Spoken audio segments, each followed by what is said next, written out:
such an aim.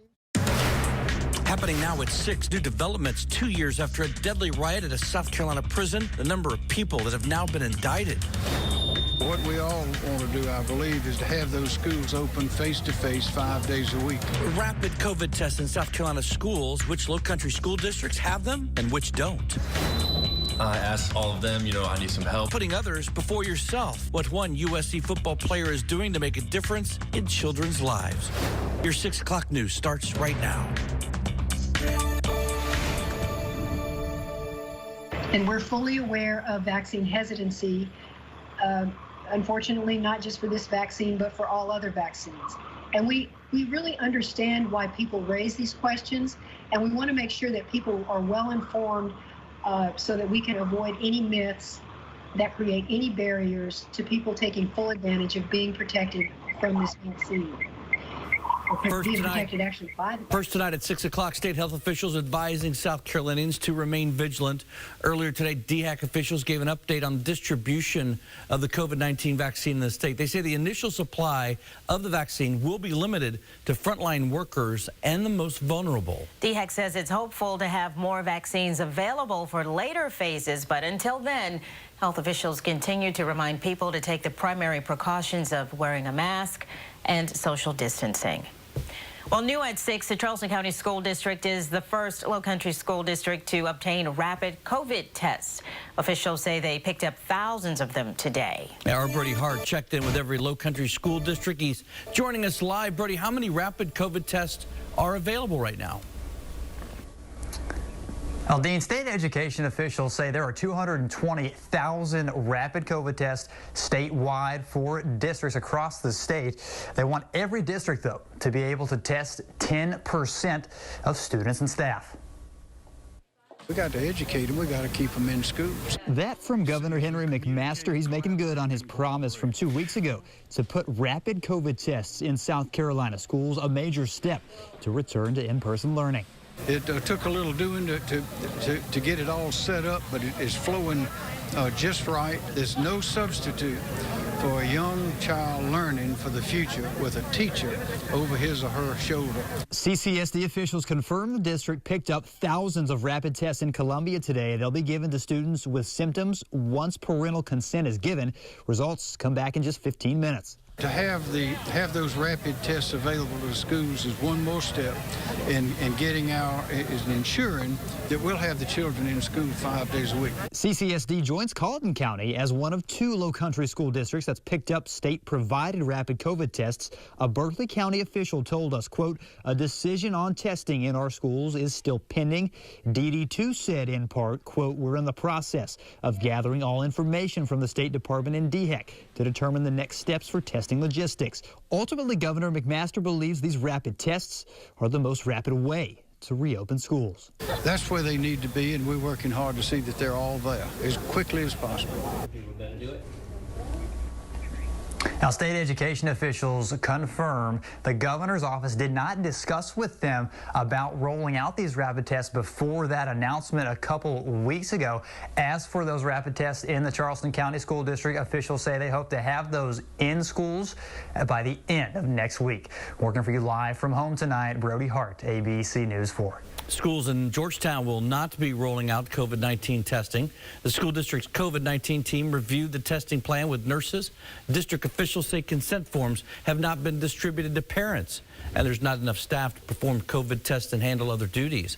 Plus, officials say the area has enough local venues where students and staff can be tested. We're fortunate in Georgetown County that we have a lot of community resources in the medical community for testing. So far, it hasn't been a problem for us if somebody goes to the nurse and is symptomatic, that we can arrange for them to get tested somewhere fairly quickly. Walter says it's not a permanent decision. He says officials just want to learn more about the process before making a commitment. Not too bad out there today, and temperatures tried to get back to average after starting back below freezing. We're not headed back below freezing for the next several days at least. We've got our temperatures up in the 50s right now, 53 degrees under those mostly cloudy skies.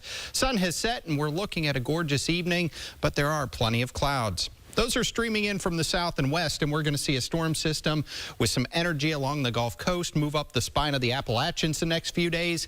That's going to be our next weather maker, and that's going to bring some rain into the forecast, but I think it's going to be in and out very quickly.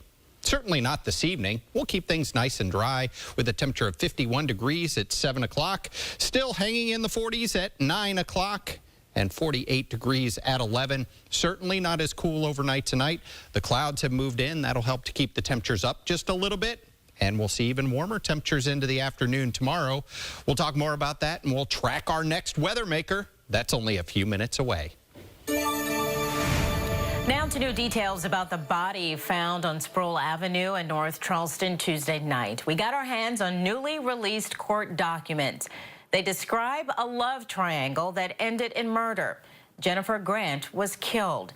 Police say she and Curtis Smith were in a relationship. Police were told Smith then decided to go back to his wife. Court documents show there was a fight, and that's when officials say Smith stabbed and killed Grant. Not only that, they say he buried her in his backyard.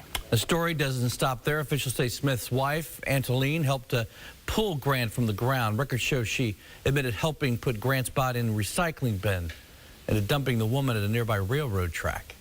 Angeline Smith received a $50,000 surety bond Wednesday. Curtis Smith waived his right to appear. And just in our newsroom in the last hour, the Berkeley County Sheriff's Office have arrested 19-year-old Kevin Givens and Rome Richardson. They say the pair committed 3 armed robberies within an hour and blocks of each other. It happened this morning. The contraband cell phone issue in the prisons is a real serious issue. New tonight on ABC News 4 at 6, a state grand jury has indicted more than 24 people in connection to deadly riots at Lee Correctional Institution in 2018. Officials say contraband cell phones contributed to the deadly incidents. ABC News 4's Ann Emerson has covered updates on the riots the last 2 years. She has continuing coverage right now.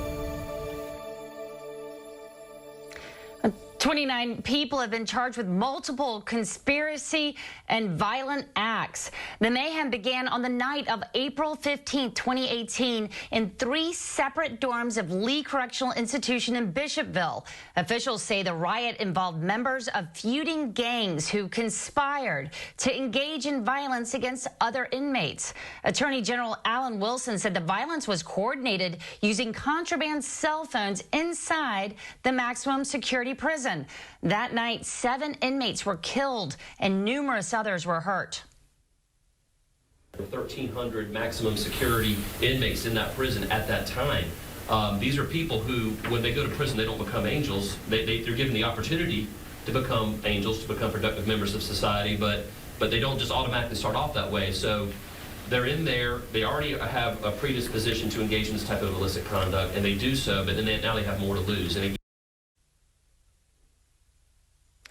Well, the inmates are already indicted for other serious crimes, including murder, conspiracy, and assault and battery by mob.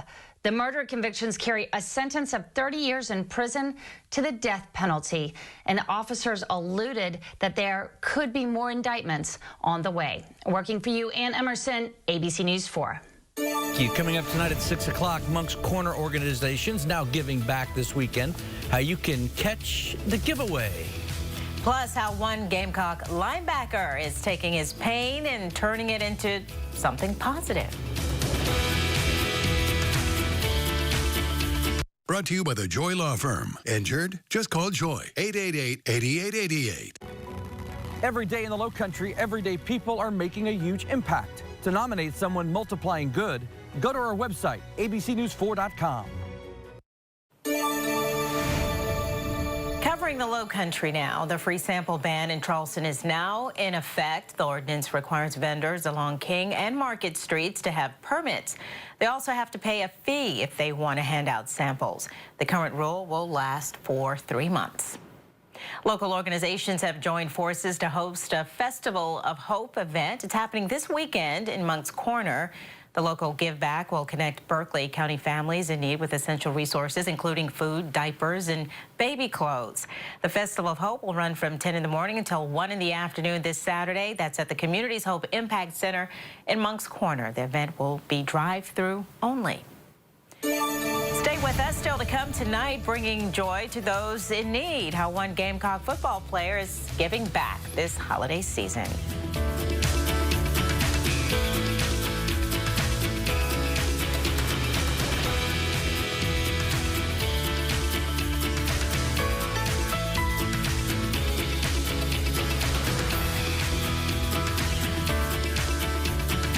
Now on ABC News 4 at 6, we're working for you with a Storm Tracker update. The sun has set and it's a quiet evening now on the Charleston Harbor as we look from Mount Pleasant across toward downtown, just the lights of the port over there. And we're looking at those temperatures, not nearly as cold as what we were last night. We're sitting at 53 degrees. Clouds have moved in and those clouds will help to keep our temperatures up just a little bit overnight tonight. As we go ahead and take a look at our next weather maker, it's going to be a developing storm that moves by us Friday into Saturday, bringing scattered showers, isolated thunderstorms. I think the biggest threat for this is going to be offshore and up toward eastern North Carolina, and it could be a little bit breezy at times, especially once the storm is gone. Saturday afternoon, it could be a little breezy as slightly cooler air starts to push in. Here are your chances for rain with that storm system coming through. About a 30% chance for rain tomorrow, mainly after sunset. And then your chance for rain on Saturday, 50%, but it's all before sunrise. Once you wake up, skies should be bright and sunny. Lots of sun for your Sunday and a small chance for rain with another offshore storm system on Monday. And depending on how close that is, some beaches maybe a little bit of rain, while inland doesn't even get a drop. Here's what we have for you with our weekend forecast, and we've got that chance for rain before sunrise on Saturday. Otherwise, bright and sunny into the afternoon, 65 your high. And Sunday, lots of sun. Again, we'll see those temperatures in the lower to mid 60s. Here are the temperatures across the state right now. Still some 50s left on the map, including here in Charleston at 53. Beaufort, the warm spot at 57. And these temperatures are warmer than what we were seeing yesterday. Through the low country, about 10 degrees warmer than at 6 p.m. yesterday. And we'll continue to see those warmer temperatures into the afternoon tomorrow. Satellite and radar shows some clouds moving up from the south and west, and this is our developing storm system. Not a whole lot to look at right now, just some showers pushing in off the Gulf, especially in Louisiana and Mississippi. That storm's really going to take shape as it moves into the western Appalachians. Here we are, 4 p.m. on Friday, and we could see a spotty shower coming in off the ocean. I think most of us just keeping it mostly cloudy. Now, we'll see the changes coming in later tomorrow into early Saturday. Here's the front. Right on top of us, about 1 o'clock in the morning, there's your rain. And look at what happens by sunrise. Here we are at 5 o'clock in the morning. We're already drying things out, and the storm is really starting to crank up near the Delmarva. And this is going to become a big storm as it moves up to the north and the east, dumping lots of snow on parts of New England. Here's what we have tonight. We've got our temperatures dropping back to 46. Those clouds will continue to increase a little bit. That's much milder than our 29 that we saw this morning. Then into the day tomorrow, we'll get those highs up around 73. It's going to be mostly cloudy. Could see a shower trying to move in late, but I think that's going to be mainly well after sunset. The next week brings us our warmest temperature tomorrow at 73 with those mostly cloudy skies. Rain through very quickly on Saturday, 65. A little cooler Sunday into Monday. And yet another cooler batch of air moves in on Tuesday, 57. Then with bright sun, we'll get those temperatures back above average by next Thursday. All right, Dave, thank you. In this season of giving, one South Carolina athlete is trying to make a difference. Brittany Breeding from our Midland sister station shows us how the football player brought people together just to put smiles on children's faces. With the help of other student athletes, one Gamecock football player is putting together care packages for children in the hospital. Spencer Ethan Riddle is a linebacker for the Gamecocks, but he's recovering from an injury. It was the Auburn game, about the third quarter. I tore my ACL, my right one. I tore my left one last year against A&M. About a year and a half ago, he created a program called Sandstorm Buddies. Bringing student athletes from University of South Carolina to the hospital and being able to visit kids and being able to develop relationships that way. And because of the coronavirus, we have not been able to do that a whole lot this year. So he wanted another way to bring joy to these kids. He enlisted the help of other student athletes on campus to make Christmas care packages. I asked all of them, I need some help making cards. Like I just wanted 60, but I ended up getting tremendous feedback, and 280 cards were made total. Each package is filled with a variety of things. Stickers, coloring books, inspirational notepads. We even got a few scarves for some of the older girls. And he's just glad everyone came together to make this happen. It was really cool to see that and to see the amount of effort and diligent work that they put into making these cards. So. Those care packages will be delivered to Prisma Hospital on December 6th. Reporting in Columbia, Brittany Breeding, Watch Fox News, Local First. All right, coming up next in sports, huge weekend of football. It gets bigger in the Palmetto State. BYU now coming to Conway to play Coastal Carolina. Our play-along question of the day brought to you by Somerville Ford.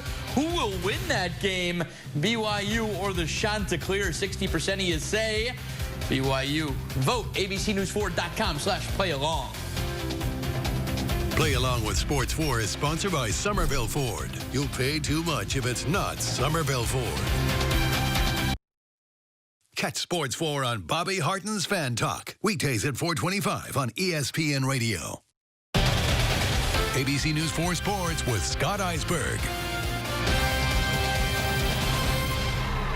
This could be the year, a shot of the year. Actually, Tuesday night in Walterboro, sent in today. Rachel Wright, Colleton Prep, the game-winning half-court buzzer-beating shot.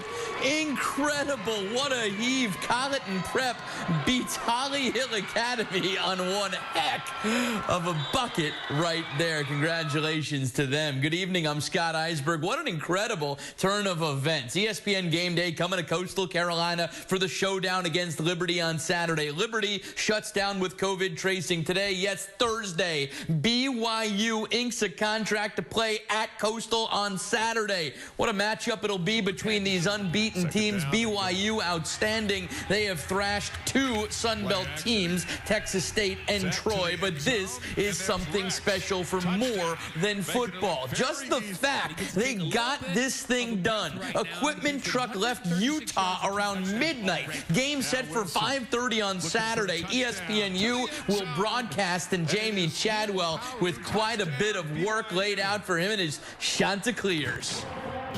Well, we're doing a lot of praying right now, and I know they are too because they're Mormons, so it's going to be an interesting one there.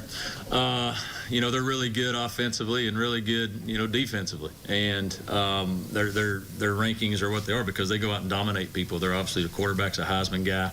They're really good, balanced. And then defensively, they're shutting people down, and they're huge, they're big, and they're really physical. All right, brings us to our play-along question of the day. Who do you think wins this thing? 50-50 right now on our votes. Does Coastal have what it takes against a big-time team like BYU? We will see on Saturday evening up near Myrtle Beach. South Carolina wrapping things up on Saturday in Lexington, Kentucky. Very much a threat of snow and extreme cold. Very well could be an uphill battle. Gamecocks will finish up with about 30 fewer guys than they started the year with, but they will finish it up. Never mailed it in, never called off games. We'll just finish with heads held high. Well, I think, if you're a competitor, you want to play anytime you have an opportunity, and that was my message today to the guys. If you're a competitor, you don't worry about everything that's going around you, and it's easy to say we don't have this, we don't have that, our coach is not here, we're playing in 29-degree weather, it's 7:30. There's a ton of things, but if you're a competitor, you step up and you answer a challenge, and you own the situation you're in, you go to work. All right, we do have college basketball in town tonight. The Citadel is going to host North Carolina A&T this evening. The Aggies beat Charleston Southern on Tuesday night. They are coached by Moncks Corner native Willie Jones. No fans at the game. His parents couldn't come to that game at Charleston Southern. They will be able to attend tonight with limited capacity at McAllister Fieldhouse. Finally, more quick thinking and quick scheduling. College of Charleston had their game with Richmond canceled yesterday. Furman had their game at Richmond for Saturday canceled today. Few calls made, few contracts signed. Furman will now play at College of Charleston on Saturday at 2 o'clock. Great matchup. Two top-tier mid-major teams from the Palmetto State. Furman coached by former Charleston Southern assistant Bob Ritchie. That will do it for sports. I'm Scott Eisberg. Send it back to you guys in the studio. All right, Scotty, thanks so much. Final check on our weather. Not too bad. Yeah. Yeah, we finally started to warm things up. Even though it started back in the 20s this morning, we hit the 60s for the first time this afternoon. And then as we go into tomorrow, the first day this month, we'll see temperatures in the 70s. But then a little cool down as we go into Saturday. I think all your rain falls before sunrise. And then moving into next week, another brief cool down on Tuesday. So December has brought us the cooler temperatures. All right, Dave, thanks so much. Thanks for joining us, everybody. We'll see you back at 7. Have a blessed one. Real-time closed captioning of this program is provided by the state of South Carolina.